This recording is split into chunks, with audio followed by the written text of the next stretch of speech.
I am Larry Fink, founder and CEO of BlackRock. I have been in financial markets for over 40 years. In 1988, I founded BlackRock with 7 partners.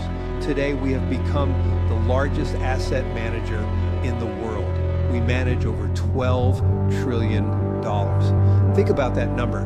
It is larger than the economy of most countries on Earth, and this responsibility weighs heavily on my shoulders every single day. This week, I was in Davos. I took the stage at the World Economic Forum for the first time as its new co-chair. I assumed responsibility for this organization in August 2025, an organization that Klaus Schwab led for 55 years. Andre Hoffman and I took on this role together. And let me tell you, this is not just a title for me. It is a responsibility to help shape the future of the global economy. But today I do not want to talk to you just about BlackRock or Davos.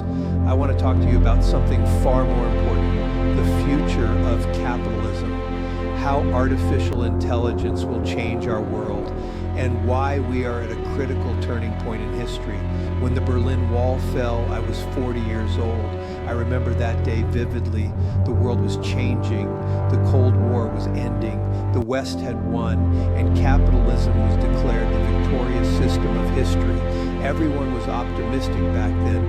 Free markets, globalization, trade liberalization. We believed all of these would make the world a better place. And over the next 35 years, more wealth was created than at any time prior in human history. I do not deny this. In fact, BlackRock was at the center of this wealth creation. We made trillions of dollars for our clients. We managed pension funds, savings, investments. Technology companies were born and became giants. Innovation exploded.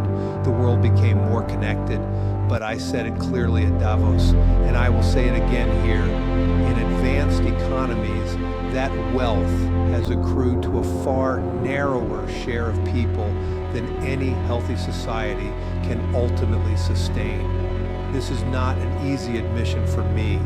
I am someone who came from within this system. I built my career on Wall Street. I was an executive at first Boston, then I founded my own company. I benefited from the system. I became a billionaire, but I no longer have the luxury of staying silent. I cannot ignore the facts. Look at the numbers. According to Federal Reserve data, the wealthiest 1% of Americans hold 31% of total household wealth. The bottom 50% own just 2.5%. This gap has been widening continuously since 1989. Every year it gets a little wider, and no one can stop it. According to the World Inequality Report 2026, the global picture is even more stark. The wealthiest 10% of the world owns roughly 75% of global wealth. The poorest half owns just 2%. Think about those numbers. Half of the world's population owns only 2% of total wealth. In my speech at Davos, I directly criticized this inequality. I said, prosperity is not just growth in the aggregate.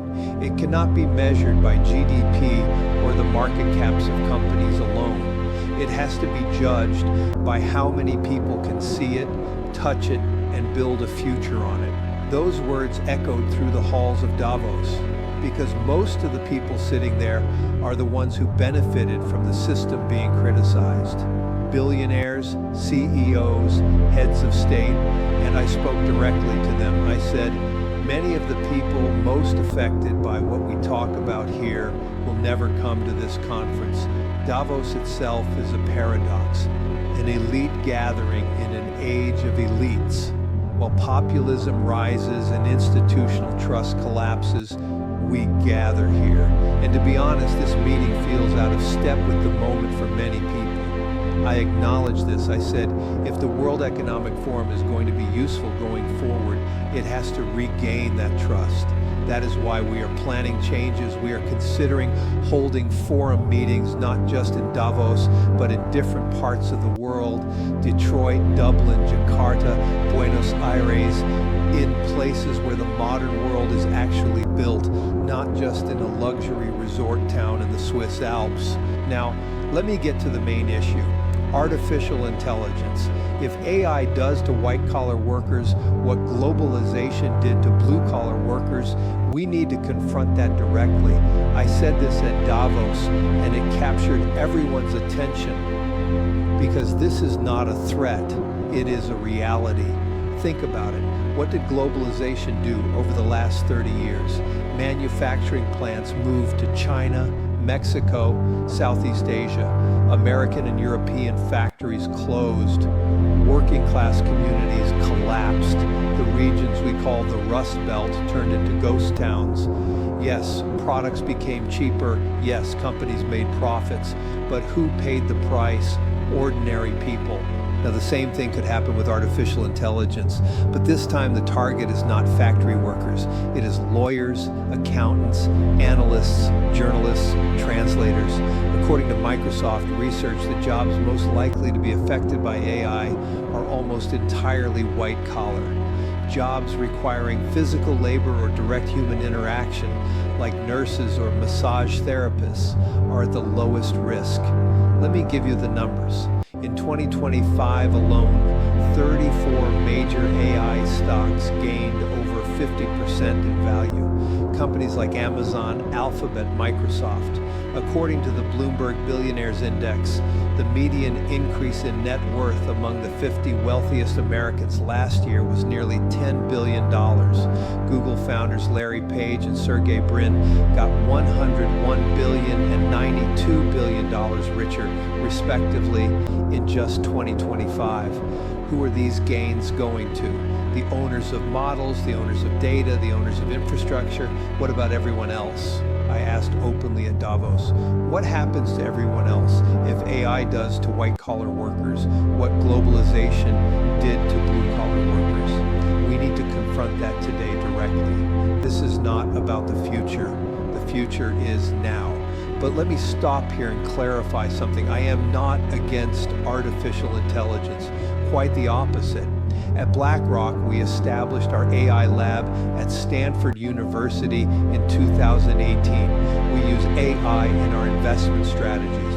We are transforming our Aladdin system with AI. Our systematic equity team uses AI, and our 10-year performance is above 93% consistent. AI is a transformative technology. It will revolutionize medicine, finance, manufacturing. I had a long conversation with Jensen Huang at Davos, the CEO of NVIDIA. He described AI as a 5-layer cake. At the bottom is energy, then chips and computing infrastructure, then cloud data centers. Above that, AI models, and at the top, applications. Jensen said something very important. This is the largest infrastructure build-out in human history. It requires trillions of dollars of investment, not just for NVIDIA chips, power plants, data centers, cooling systems, fiber optic networks, everything. And most of these investments are happening in America.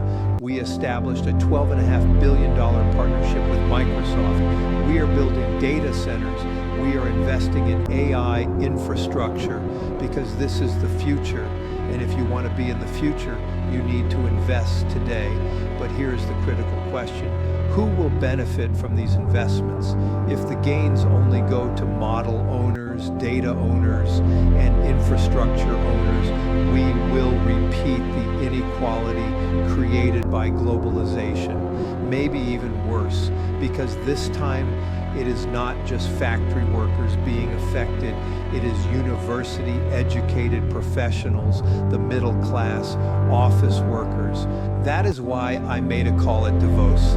I said, we need to make sure that the average pensioner, the average saver, is part of that growth. If they are just watching it from the sidelines, they are going to feel left out. What is the solution? Pension funds investing in AI infrastructure. At BlackRock, we are doing this. We are investing our clients' money in data centers, energy infrastructure, AI companies, because everyone needs to share in this growth. Capitalism can evolve to turn more people into owners of growth instead of spectators watching it happen. That was my main message at Davos. In my conversation with Jensen Huang, we also discussed another topic. Is there an AI bubble? Everyone is asking this. Have technology stocks risen too much? Are the investments sustainable? Will we repeat the dot-com bubble? My answer is clear. No, there is no bubble, at least not in the classical sense. Jensen explained this beautifully. He said, the investments look large because they are large. But the reason is that we have to build the infrastructure necessary for all of the layers of AI above it. This is not a bubble. This is a necessity. Think about it. Despite millions of NVIDIA GPUs in the cloud, GPU rental prices are increasing, not just for the latest generation, but even for chips 2 generations old. This means excess demand. Supply is insufficient, and that is the opposite sign of a bubble.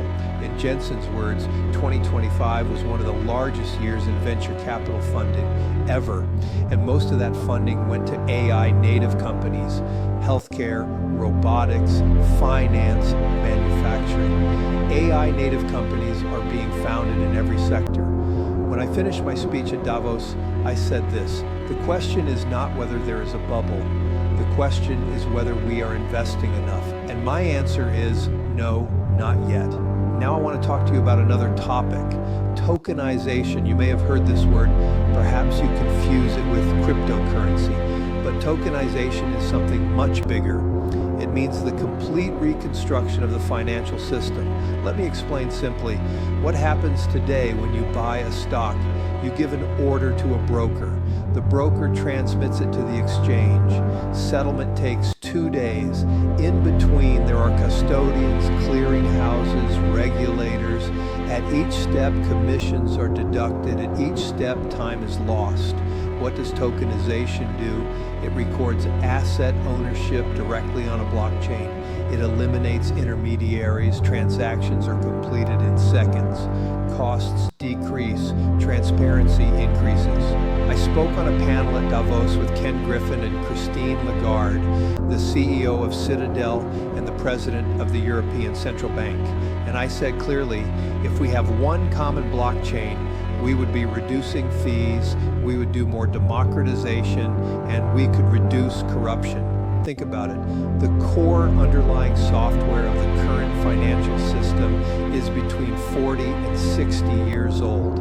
SWIFT was established in 1977. It was revolutionary at the time, but now it is inadequate, slow, expensive, and inefficient. Blockchain can completely change the system. And at BlackRock, we want to be pioneers of this change. Our Bitcoin ETF, the iShares Bitcoin Trust, has exceeded $100 billion in just 21 months. This is the fastest growing fund in BlackRock history, more profitable than products that have been in the market for over 20 years. But Bitcoin is just the beginning. I said at Davos, these are just stepping stones toward tokenization. The real revolution is in tokenizing all assets. Every share, every bond, every fund can be tokenized. This will revolutionize investing. There is over $4.5 trillion in digital wallets globally, and most of that money is outside the United States. If we could tokenize an ETF, digitize it, we can get investors who are just beginning to invest in markets through crypto into more traditional long-term retirement products. At BlackRock, we are developing our own tokenization technology. We plan to tokenize a wide range of assets, from real estate to equities, from bonds to commodities. Our tokenized money market fund called BUIDL has already reached over $2 billion in value. Rob Goldstein and I wrote an article in The Economist. We said tokenization is like the early internet era for the financial world, and growth could be much faster than most expect. We have seen a 300% increase in real-world asset tokenization over the past 20 months. Ripple and Boston Consulting Group predict that blockchain tokenization will swell into a $19 trillion industry by 2033. Grayscale forecasts that tokenized assets will reach $35 trillion by 2030. Do not underestimate these numbers. Tokenization is not just a technology, it is the reconstruction of the financial system. Now I need to talk to you about an uncomfortable topic, America's debt crisis. I said clearly in my CNBC interview, the market's attention could soon shift toward the ballooning national debt. And this is a bigger risk than most people think. Let me give you the numbers. As of January 2026, America's total debt is over $38 trillion. Roughly $1 trillion was added in just the last 5 months. Interest expenses on public debt increased by 15% in the first quarter of fiscal year 2026, $355 billion. The average interest rate is 3.32%, the highest level since 2009, and this is a ticking time bomb. Markets are obsessed with the Federal Reserve. They watch interest rate decisions, but what we need to discuss is fiscal discipline. No one is talking about this. My concern is confidence. The U.S. Treasury market is the global benchmark. If international investors start questioning America's fiscal trajectory, foreign ownership of treasuries could drop significantly, and that is when the real pressure starts. Let me explain. 40% of America's deficits are financed by foreigners. We worry about manufacturing moving overseas, but what about the ownership of our own credit markets being so heavily overseas?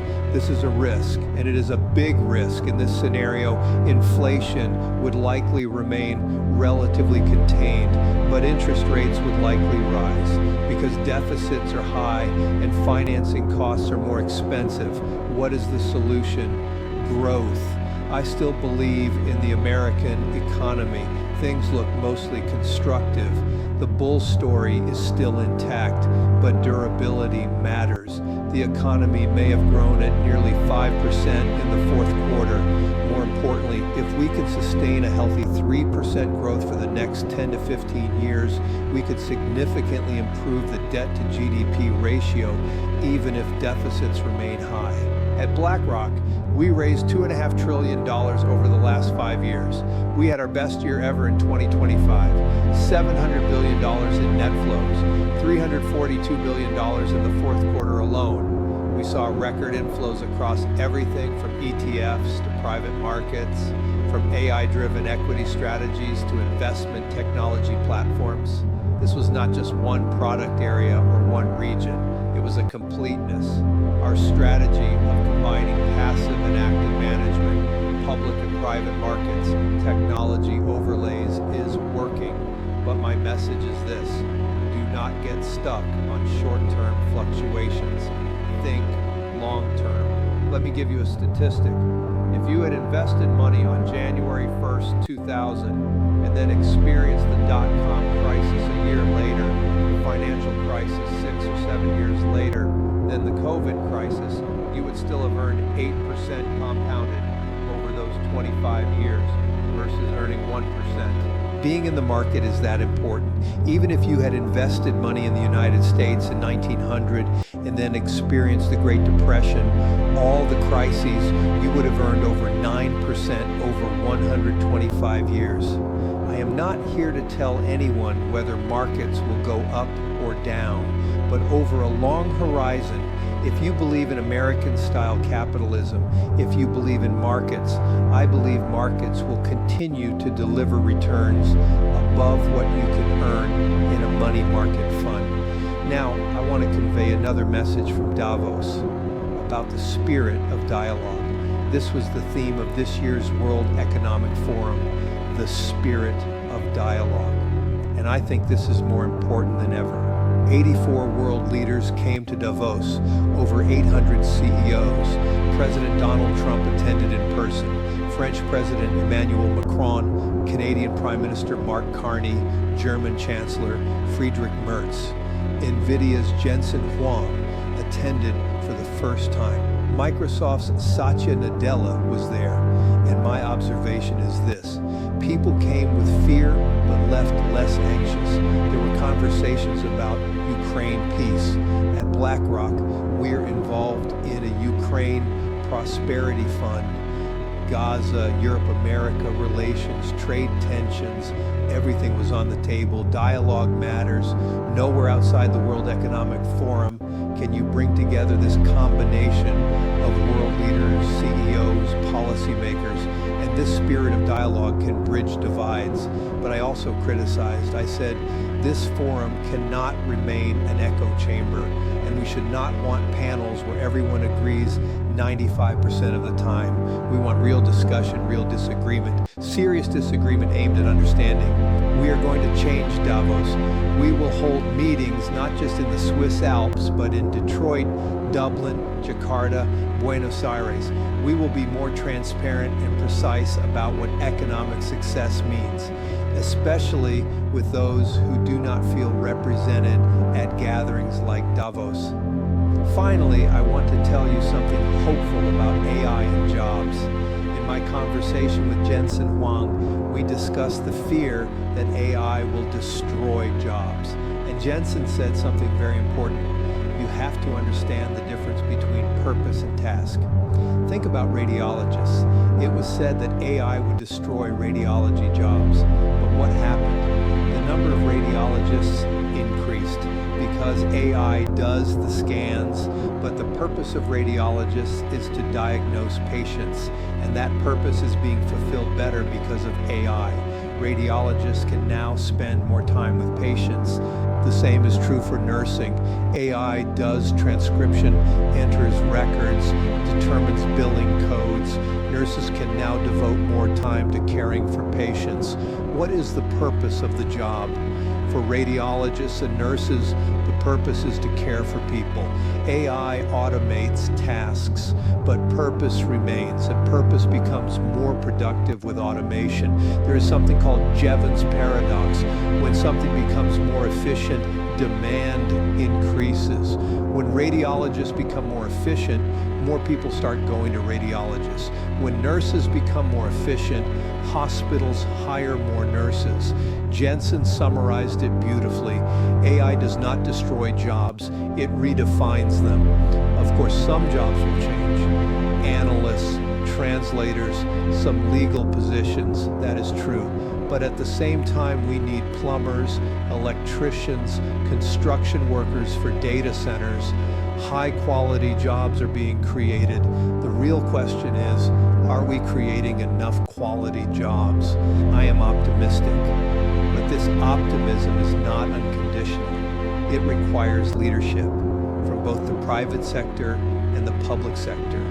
Real leadership for diffusion to happen. Let me finish by telling you this. The world is at a turning point. AI, tokenization, debt crises, geopolitical tensions, everything is happening at once, and navigating this complexity is difficult. But I have been in these markets for over 40 years. I have seen many crises: the dot-com crash, the 2008 financial crisis, COVID. Every time, contrary to fears, the system stood, and every time those who were prepared won. At BlackRock, we are prepared. We are investing in AI. We are pioneering tokenization. We are growing in private markets. We are protecting and growing our clients' money. And my advice to you is this: think long-term, stay in the markets, diversify, and adapt to change, because change is coming. The question is whether you are ready. I am Fink, and this is my message from Davos 2026.